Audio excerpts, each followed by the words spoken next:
Hi ನಮಸ್ಕಾರ ರೀ ಎಲ್ಲರಿಗೂ. ಇದು ಥರ್ಸ್ಡೇ ವ್ಲಾಗ್ ಅದ. ಸೊ ಇವತ್ತು ಬ್ರೇಕ್ಫಾಸ್ಟಿಗೆ ಸಲಾಡ್ ಮಾಡ್ಕೊಂಡ್ರಾಯ್ತು ಅಂತ ಆಲ್ರೆಡಿ ಹೆಸರು ಕಾಳು ಕಡ್ಲಿಕಾಳು ಮೊಳಕೆ ಬಂದದಿತ್ತು. ಅದ ಒಂದು 2 ವಿಸಿಲ್ ಹಾಕಿಸ್ಕೊಂಡೆ, ಉಪ್ಪು ಹಾಕಿ ಸ್ವಲ್ಪ. ಅದ್ವೈತಗೆ ಬ್ರೇಕ್ಫಾಸ್ಟಿಗೆ ಗೆಣಸು ಎದ್ದರು, ಗೆಣಸು ಬೇಯಿಸ್ಲಿಕ್ಕೆ ಇಟ್ಟಿದ್ದೆ, ಅದ್ರೊಳಗೆ ಹಾಲು ಹಾಕಿ ತಿನ್ಸಿದ್ರಾಯ್ತು ಅಂತ. ಮತ್ತು ಲಂಚಿಗೆ ಇವತ್ತು ಮೆಂತ್ಯ ಪಲ್ಯ ಪರೋಟ ಮಾಡ್ಕೊಂಡ್ರಾಯ್ತು ಅಂತ. ಮೆಂತ್ಯ ಪಲ್ಯ ಆಲ್ರೆಡಿ ನೈಟ್ ಆರಿಸಿ ತೊಳೆದು ಇಟ್ಟಿದ್ದೆ ರೀ. ಮಾರ್ನಿಂಗ್ ಎದ್ದು ಬರೀ ಕಟ್ ಮಾಡಿಕೊಂಡೆ.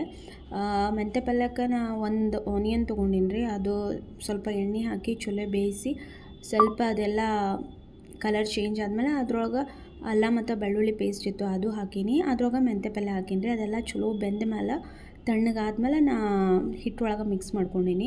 ಅದು ಬೇಯತನ ಇಲ್ಲಿ ಗೋಧಿ ಹಿಟ್ಟನಾಗ ಒಂದು ಸ್ವಲ್ಪ ಉಪ್ಪು ಹಾಕೀನಿ ರೀ, ಅರಿಶಿನ ಹಾಕೀನಿ, ಖಾರ ಪುಡಿ ಹಾಕ್ಕೊಂಡೀನಿ, ಅಜ್ವಾನ ಹಾಕ್ಕೊಂಡೀನಿ, ಒಂದು ಸ್ವಲ್ಪ ಹಿಂಗೆ ಹಾಕೀನಿ. ಅದಾದಮೇಲೆ ಅದ್ರೊಳಗೆ ಒಂದು ಸ್ವಲ್ಪ ನಾ ಎಳ್ಳು ಹಾಕ್ಕೊಂಡೀನಿ ರೀ, ಟೇಸ್ಟ್ ಚಲೋ ಬರ್ತದ ಅಂತ. ಅದಿಷ್ಟು ಆಗತ್ತನ ಅದ್ಬೈತಂದು ಆಲ್ರೆಡಿ ಗೆಣಸು ಬೇಯ್ತಿದ್ದು ರೀ. ಅದೆಲ್ಲ ಬೆಂದಾದ್ಮೇಲೆ ಅದನ್ನೂ ಆರ್ಲಿಕ್ಕೆ ಇಟ್ಟಿದ್ದೆ.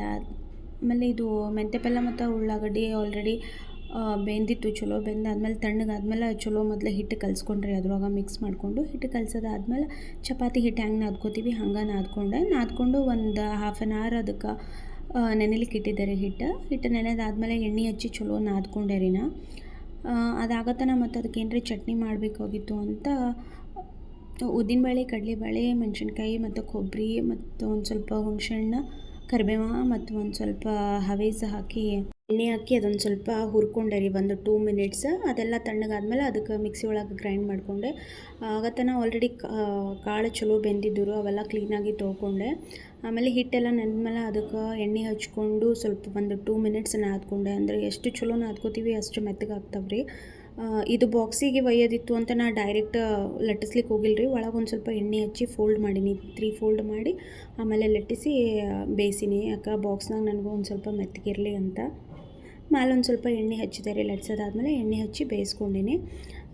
ಅದಾದಮೇಲೆ ಚಟ್ನಿ ಪುಡಿ ಅದು ಮಾಡ್ಕೋಬೇಕು ಅಂತಂದಿದ್ದಲ್ರಿ, ಅದು ಆರಿತು ಆಲ್ರೆಡಿ. ಅದನ್ನು ಮಿಕ್ಸಿಗೆ ಗ್ರೈಂಡ್ ಮಾಡಿಕೊಂಡೆ. ಇದು ಎಮರ್ಜೆನ್ಸಿಗೆ ಅಂತ ನಾ ಯಾವಾಗಲೂ ಮಾಡಿಕೊಂಡು ಇಟ್ಕೊಂಡಿರ್ತೀನಿ ರೀ. ಜಸ್ಟ್ ಒಂದು ಸ್ವಲ್ಪ ಪುಡಿ ಮಾಡಿ ಇಟ್ಕೊಂಡ್ವಿ ಅಂದ್ರೆ ಮೊಸರು ಹಚ್ಕೊಂಡು ಯಾವಾಗ ಬೇಕು ಅವಾಗ ತಿನ್ಬೋದು. ಅದ್ವೈತು ಎತ್ಕೊ ಅಂತ ಅಳ್ಳಿಗತ್ತಿದ್ದ. ಸೊ ಗೆಣಸು ತಣ್ಣಗಾಗಿದ್ದು ಅಂತ ಅವ್ನ ಕೈಯಾಗ ಒಂದು ಕೊಟ್ಟಿದ್ದೆ ಸುಲಿ ಅಂತ. ಅವನು ಹಂಗೆ ಅಲ್ಲೇ ಟೈಮ್ ಪಾಸ್ ಮಾಡ್ಲಿಕತ್ತಿದ್ದ ರೀ ಕಿಚನ್ ಒಳಗೆ ಕೂತು. ಅದಿಷ್ಟೆಲ್ಲ ಆದ್ಮೇಲೆ ಸಲಾಡಿಗೆ ರೆಡಿ ಮಾಡ್ಕೊಂಡ್ರಾಯ್ತು ಅಂತ ಒಂದು ಕ್ಯಾರೆಟ್, ಒಂದು ಬೀಟ್ರೂಟ್, ಒಂದು ಹಾಫ್ ಸೌತೆಕಾಯಿ ತೊಗೊಂಡಿದ್ದೆ. ಅದೆಲ್ಲ ಆಲ್ರೆಡಿ ಗ್ರೇಡ್ ಮಾಡಿ ಇಟ್ಕೊಂಡಿದ್ದೆ. ಆಲ್ರೆಡಿ ಸ್ವಲ್ಪ ನೆನೆಸಿದ ಶೇಂಗಾನೂ ಇದ್ದು ಅದನ್ನು ಮಿಕ್ಸ್ ಮಾಡಿಕೊಂಡೆ. ಇದೆಲ್ಲ ಉಪ್ಪು ಹಾಕ್ಕೊಂಡು ಒಂದು ಸ್ವಲ್ಪ ಕಲಿಸ್ಬಿಟ್ಟು ಅದ್ರಾಗ ಒಂದು 2 to 3 ಸ್ಪೂನ್ಸ್ ಕರ್ಡ್ ಹಾಕೀನಿ ರೀ ನಾ. ಮನೆಗೆ ಹೆಪ್ಪು ಹಾಕಿದ್ದಿದ್ದು ಕರ್ಡ್ ಹಾಕೋದಾದ್ಮೇಲೆ ಬೇಕು ಅಂತಂದ್ರೆ ಮೇಲೆ ಒಂದು ಲೆಮನ್ ಸ್ಕ್ವೀಸ್ ಮಾಡ್ಕೊಬೋದು ರೀ, ಒಂದು ಹಾಫ್ ಲೆಮನ್ನ ಟೇಸ್ಟಿಗೆ ಬೇಕು ಅಂತಂದ್ರೆ. ಅದ್ವೈತು ಹಸಿವಾಗದೆ ಊಟ ಮಾಡಿಸಲಿಗತ್ತಿದ್ದ. ಸೊ ಅದಕ್ಕೆ ಗೆಣಸೆಲ್ಲ ಚಲೋ ಆರಿದ್ದು ರೀ. ಅದ್ರಾಗ ಒಂದು ಹಾಫ್ ಗ್ಲಾಸ್ ಹಾಲು ಮಿಕ್ಸ್ ಮಾಡಿ ಅದು ತಿನ್ನಿಸ್ದೆ ಅವನಿಗೆ. ಇವನಿಗೆ ಬಂದಮೇಲೆ ಅವನಿಗೆ ಊಟ ಎಲ್ಲ ಮಾಡಿಸಿ ಮಲಗಿಸಿ ನಂದು ಉಳಿದಿದ್ದ ಕೆಲಸ ಮಾಡ್ಕೊಂಡೆ ರೀ. ಸೊ ಇವತ್ತಿನ ಬ್ಲಾಗ್ ಇಲ್ಲಿಗೆ ಮುಗೀತು. Thank you for watching.